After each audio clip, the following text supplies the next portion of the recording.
हरे कृष्णा, राधे राधे दोस्तों। कैसे हैं आप सभी लोग। आशा करती हूँ कि आप सारे फ्रेंड्स बहुत ही ज़्यादा अच्छे होंगे। मैं भी बिल्कुल ठीक हूँ और आप सभी लोगों का मेरे चैनल इंडियन ब्लॉग शिखा में बहुत बहुत स्वागत है। सो फ्रेंड्स, आज मैं आप सभी लोग के साथ शेयर करने जा रही हूँ कि हम जो पूजा से पहले आचमनी करते हैं वो किस प्रकार से करते हैं। तो आज मैं वही आप लोग के साथ शेयर करने जा रही हूँ। जैसा कि आप लोग देख भी सकते हैं कि यहाँ पर मैंने ये आचमन पात्र लिया है और इससे जुड़ी हुई मैं आप लोगों को समस्त जानकारियाँ देने वाली हूँ, क्योंकि आप सभी लोगों के बहुत सारे कमेंट आते हैं। बहुत सारे ऐसे फ्रेंड्स हैं जिन्हें कि पूजा के बारे में जो है शुरू से जानकारी चाहिए होती है। तो उन्होंने मुझसे पूछा है कि दीदी, जो आप पूजा प्रारंभ करती हैं उससे पहले जो आप आचमनी करती हैं, आचमनी किसे कहते हैं और क्या क्या चीज़ें आप करती हैं। तो उसी से मुझे लगा कि क्यों ना आप इस पे जो है मैं डिटेल वीडियो आप लोग के साथ शेयर करूं, जिससे कि आप लोगों को भी आसानी हो जाए पूजा करने में। और जब भी हम कभी पूजा प्रारंभ करते हैं तो ऐसी बहुत सारी छोटी छोटी बातें होती हैं जिनके बारे में हमें नहीं जानकारी होती है और काफ़ी कन्फ्यूज़न बना रहता है, जिसकी वजह से हमें जो है पूजा करने में काफ़ी दिक्कत आती है। तो बस इसीलिए मेरी थोड़ी सी कोशिश है कि मैं आप लोगों के साथ वो सब चीज़ शेयर करूँ जिससे कि आप लोगों को भी पूजा करने में आसानी हो और मैं किस प्रकार से पूजा करती हूँ वो मैं आप लोगों के साथ शेयर करूँ। तो धीरे धीरे करके आप लोगों के जो भी सवाल होंगे आप लोग मुझसे पूछिएगा। मैं कोशिश करूंगी कि हर चीज़ पे मैं वीडियो बनाऊं। तो आज शुरू करते हैं सबसे पहले आचमनी से, कि आचमनी हमें कैसे करनी चाहिए और आचमनी का क्या महत्व है, आचमनी क्यों किया जाता है। तो इसी पर ये वीडियो होने वाली है। और सबसे पहले पूजा में आचमनी का जो पद्धति है वो महत्वपूर्ण होता है। तो इसी के बारे में हम शुरू करते हैं चर्चा। और सबसे पहले आपको क्या करना है, अपने जो जहाँ पे आपको पूजा करना है, जैसे कि अगर आप अपने मंदिर में पूजा कर रहे हैं या अपने जो है किसी आंगन में, जैसे होता है हम लोग हवन करते हैं, कहीं भी जब भी हम पूजा चौकी लगा के पूजा करते हैं उस समय सबसे पहला काम हमें होता है आसन बिछाना। बिना आसन की पूजा नहीं की जाती, इस बात का विशेष ध्यान रखें। आसन जरूर से बिछाएं। तो किसी जो है मैं नेक्स्ट वीडियो में आसन को लेकर और भी जो चीज़ें होती हैं, सामग्रियां पूजा में विशेष, उस पर भी मैं आप लोग के साथ वीडियो शेयर करूंगी कि किस प्रकार से हमें पूजा प्रारंभ करनी चाहिए और जिससे कि हम अपना पूजा का जो है महत्वपूर्ण फल जो है वो प्राप्त कर सकें। क्योंकि हम अगर पूजा भी कर रहे हैं और उसका फल अगर हमें नहीं मिला तो हमें ऐसी जो है असंतुष्टि होती है। बहुत सारे लोगों का कमेंट रहता है कि हम पूजा तो बहुत करते हैं लेकिन उसका फल हमें नहीं मिलता है। तो कहीं ना कहीं हम कुछ गलतियां कर रहे होते हैं जिसकी वजह से उसका हम संपूर्ण फल नहीं प्राप्त कर पाते। तो चलिए सबसे पहले आचमनी के बारे में आज जानते हैं। तो इससे आचमनी कहते हैं, इस तरह का जो पात्र होता है उसे आचमनी कहते हैं। जैसा कि मैं आपको यहाँ पर दिखा दे रही हूँ, इस तरह का जो है आचमनी पात्र होता है। यह तांबे का आता है, पीतल का आता है, चांदी का आता है। इसी 3 धातु में आपको ये आचमनी पात्र लेना है। स्टील का नहीं आता, स्टील का लेना भी नहीं चाहिए। तो आप इस तरह से, और बहुत लोग होते हैं ना कि सोचेंगे कि हाँ मैं इसकी जगह स्टील का लोटा ले लूँ या कुछ, ऐसा नहीं है। आपको पीतल, तांबे और जो है चांदी, इन्हीं तीनों धातु में से आपको आचमनी पात्र लेना होगा। बहुत ही कम प्राइस में मिल जाता है, ऐसा नहीं। मार्केट में आप जब पूजा का सामान लेने जाएंगे तो वहाँ पर ये पात्र आपको मिल जाएगा। तो इस तरह के पात्र को आचमनी पात्र कहते हैं। और इसके साथ इस तरह से ये एक दिया रहता है जैसे चमचा, तो इसी से हमें जो है जल निकालना होता है। अगर आप अभी शुरू करना चाहते हैं और आपके पास आचमनी पात्र नहीं है, मार्केट जाने में थोड़ा सा आपको समय है, तो आप उसकी जगह पे इस प्रकार का एक लोटा ले सकते हैं। लोटा तांबे का ले सकते हैं, पीतल का ले सकते हैं, या चांदी का हो तो वो भी आप ले सकते हैं। साथ में आप एक चम्मच ले लें। यहाँ पर मैंने स्टील का चम्मच लिया, आप इसकी जगह पीतल, तांबे का भी चम्मच ले सकते हैं। तो आप उसका जो है, जब तक आपके पास आचमनी पात्र नहीं है तब तक आप इसका जो है यूज़ कर सकते हैं।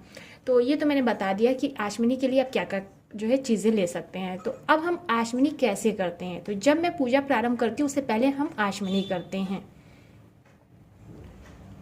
अब हम जानते हैं कि हम आचमन क्यों करते हैं। मतलब आप लोगों के अंदर बहुत सारे क्वेश्चन होंगे कि हमें पूजा से पहले आचमनी क्यों करना चाहिए।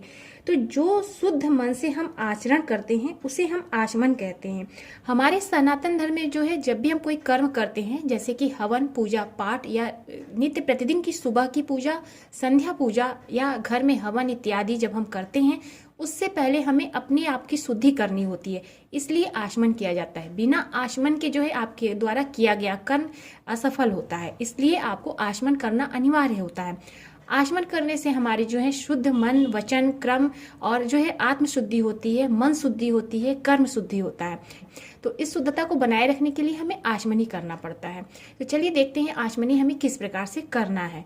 तो आचमनी करने के लिए कुछ नियम होते हैं, उस नियम को हमें थोड़ा सा ध्यान रखना होगा और इसके बाद हमें आचमनी करनी होगी। पहले आपको आचमनी के लिए आचमनी मंत्र का आना बहुत ही आवश्यक है और मंत्र भी बहुत सरल है, ऐसा नहीं कि बहुत ज़्यादा टफ है, आप नहीं कर पाएंगे।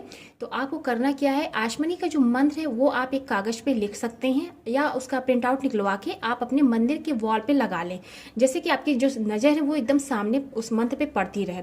तो इस तरह से आचमनी का मंत्र हो गया, पवित्रीकरण का मंत्र हो गया। इसे आप अपने जब सामने जो है वॉल पे लगा लेंगे तो आपको आसानी रहेगी। मैं आपको बहुत ही सरल विधि से बता रही हूँ।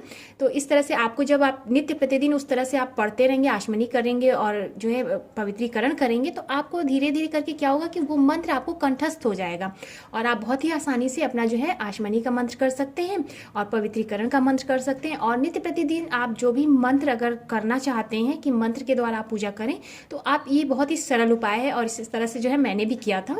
तो आप इस तरह से कर सकते हैं। जब आपको कोई मंत्र ना आए, आपको थोड़ा सा संस्कृत में जो है कठिनता आए, तो उस चीज़ को आप लिख कर उसके सामने आप जब रख लेंगे और बार बार उसे पढ़ते रहेंगे तो आपको कंठस्थ हो जाएगा। तो इस प्रकार से आप मंत्र बहुत ही आसानी से पढ़ लेंगे और आपका जो है आचमनी भी हो जाएगा, पवित्रीकरण भी हो जाएगा। तो चलिए शुरू करते हैं कि आचमनी हमें किस प्रकार से करना है और आचमनी के जो है करने के कुछ नियम हैं। जैसे कि हम जो आचमनी करते हैं तो आचमनी का पात्र होना आवश्यक है। इसके बाद जो है हमें हमेशा आचमनी का पात्र अपने दाएं साइड में रखना है, इस तरह से, जैसे ये दाएं साइड में रखना है पात्र को। इसके बाद हमें अपना दाहिना हाथ लेना है। दाहिने हाथ में मैं बहुत ज़्यादा डिटेल में नहीं बताऊंगी, बस केवल आपको थोड़ा सा बता दे रही हूँ जिससे कि आपको आसानी हो।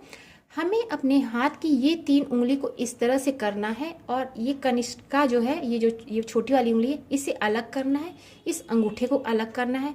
मुद्रा ये बनानी है आपको। इस तरह से मुद्रा बनाने के बाद आपको जल लेना है और जल लेने के पश्चात आपको क्या करना है, बाएं हाथ से आप इस तरह से जल लेंगे और इसके बाद इसमें बीच में आपको इस तरह से जल डालना है और मंत्र बोलना है, ओम केशवाय नमः।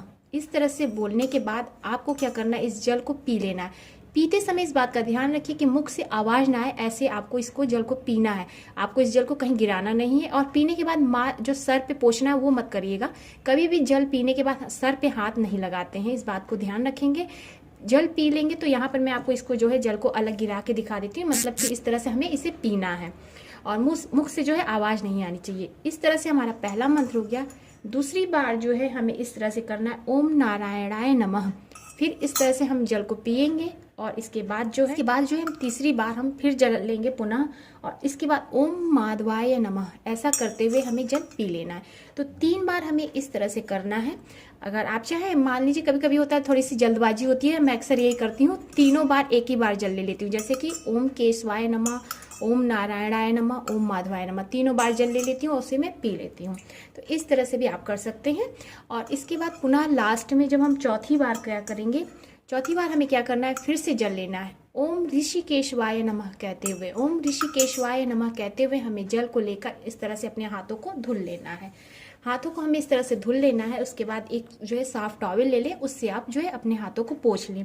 इस तरह से हमें आचमनी करनी होती है। इससे हमारा जो है मन शुद्ध होता है, आत्म शुद्धि होती है, देह शुद्धि होती है। तो ये मैं पूजा से पहले करती हूँ, जिसे कि आप लोगों ने देखा भी है और आप लोगों ने पूछा था कि दीदी आचमनी किस प्रकार से करते हैं। और स्क्रीन पे मैं जो है मंत्र यहाँ पर आपको लिख दूंगी, तो आपको आसानी होगी, आप लिख सकते हैं और इस तरह से देख के आचमनी कर सकते हैं। अब आते हैं पवित्रीकरण। मैं इसमें आपको साथ में पवित्रीकरण भी कर दे रही हूँ, थोड़ी सी वीडियो लंबी हो जाएगी जिससे कि आसानी हो। सभी चीज़ें मैं एक साथ बताने की कोशिश कर रही हूँ। तो पवित्रीकरण हम कैसे करते हैं, पवित्रीकरण का मतलब होता है हम जो हमारी जो पूजन की सामग्री होती है, जैसे कि फल पुष्प आदि इत्यादि जो है बर्तन धुल के रख लेते हैं और फल ले आके मार्केट से रखते हैं साफ करके धुल के, उसके बाद पुष्प रख लेते हैं, टीका, चंदन, रोली, समस्त जो सामग्रियां होती हैं पूजा की, हम उसे अपने आसपास एकत्रित करके ही बैठते हैं पूजा करने, जिससे कि हमें आसानी हो और आसन बार बार हमें छोड़ना ना पड़े। तो अब इन सारी चीज़ों को हमें शुद्ध करना है, अपने आसन को शुद्ध करना है, अपने चारों दिशाओं को शुद्ध करना है। इसके लिए हम पवित्रीकरण करते हैं। पवित्रीकरण करने का भी मंत्र आप इस तरह से वॉल पे लिख सकते हैं और उसे आसानी होगी करने में। उसका भी मंत्र बहुत ही सरल है, जब आप कोशिश करेंगे तो आप आसानी से कर लेंगे, कंठस्थ हो जाएगा आपको प्रतिदिन करने से। इसके लिए हमें आचमनी का पात्र लेना है, पात्र को इस तरह से दाहिने साइड रखना है। इसमें हम बाएं हाथ का प्रयोग करेंगे। बाएं हाथ में इस तरह से लेंगे, दाहिने हाथ से हम जल लेंगे और इस तरह से जल लेकर अपने हाथों में डाल लेंगे। और इसके बाद हम ये 2 उंगलियां लेंगे दाहिने हाथ की, इनसे हम क्या करेंगे, ओम अपवित्र, इसका मंत्र लेंगे और मंत्र को बोलते साथ जो है हमें इस तरह से जल चारों दिशाओं में, चारों तरफ सभी सामग्रियों पे, अपने आसन पे, अपने पीछे, अपने दाएं बाएं चारों तरफ इस तरह से हमें जो है इसे इस तरह से छींटना होगा। तो उस समय हम मंत्र क्या बोलेंगे मैं आपको बता देती हूँ। बोलेंगे ओम अपवित्रः पवित्रो वाम सर्वस्त्वाम गतो अपि वा या स्मृत पुंडरीकाक्ष स भयवंत्रम शुचि। ओम पुंडरीकाक्षाय पुनातु, ओम पुंडरीकाक्षाय पुनातु, ओम पुंडरीकाक्षाय पुनातु। ऐसा कहते हुए हम मंत्रों द्वारा जो है सभी चीजों को हम शुद्ध करेंगे। तो इसके इस तरह से जो है हम शुद्धिकरण करते हैं, अपनी समस्त सामग्रियों को शुद्धिकरण करते हैं, अपनी आत्म शुद्धि करते हैं, मन शुद्धि करते हैं, वचन शुद्धि करते हैं और इसके बाद जो है हम सभी चीजों को शुद्ध करते हैं पवित्रीकरण द्वारा। अब आते हैं पवित्रीकरण के बाद हम जो है पृथ्वी माता को प्रणाम करते हैं। तो देखिए यहाँ पे मैं सरलता के साथ बता देती हूँ कि पृथ्वी माता को हम किस प्रकार से जो है प्रणाम करेंगे। जब आप ये आचमनी कर लें, पवित्रीकरण कर लें, इसके बाद फिर आप जो है दाहिने हाथ में जल लेंगे। माता पृथ्वी का ध्यान करते हुए, माँ भगवती का ध्यान करते हुए हम इस पे जो है इस तरह से जल लेंगे और पृथ्वी नमो नमः कहते हुए पृथ्वी पर जल छोड़ देंगे। माथा से जल लगाएंगे। इसके बाद आपके पास जो भी पुष्प हो आप पुष्प पृथ्वी माता पे अर्पित करके माता को प्रणाम करेंगे। ये 3 चीज़ें हमें पूजा से पहले प्रारंभ करनी चाहिए और इसे करने से जो है हमारे जब मन आत्मा शुद्ध हो जाती है तो हमारी पूजा का जो है फल हमें पूर्ण रूप से प्राप्त होता है। बिना आचमनी, बिना पवित्रीकरण के जो है हमारी जो कर्म होते हैं, जो भी हम पूजा पाठ से जुड़े हुए कर्म करते हैं वह असफल हो जाते हैं। तो इस प्रकार से आप आचमनी और पवित्रीकरण करके अपनी पूजा को विशेष रूप से सफल बना सकते हैं और पूजा का विशेष लाभ भी उठा सकते हैं। सो उम्मीद करती हूँ कि आप सभी लोगों को मेरी आज की वीडियो पसंद आई होगी। तो प्लीज़ वीडियो को लाइक कीजिएगा, ज़्यादा से ज़्यादा शेयर कीजिएगा और चैनल पे मेरे पहली बार आए हैं तो मेरे चैनल को भी सब्सक्राइब कीजिएगा, इंस्टाग्राम पे फॉलो करिएगा और भी आप लोगों के जो भी सवाल होंगे उससे मुझे पूछिएगा। मैं कोशिश करूंगी आप लोगों के साथ शेयर करूं। तो चलिए मिलते हैं नए से अच्छे से वीडियो के साथ। तब तक के लिए हरे कृष्णा, राधे राधे, जय श्री राधे।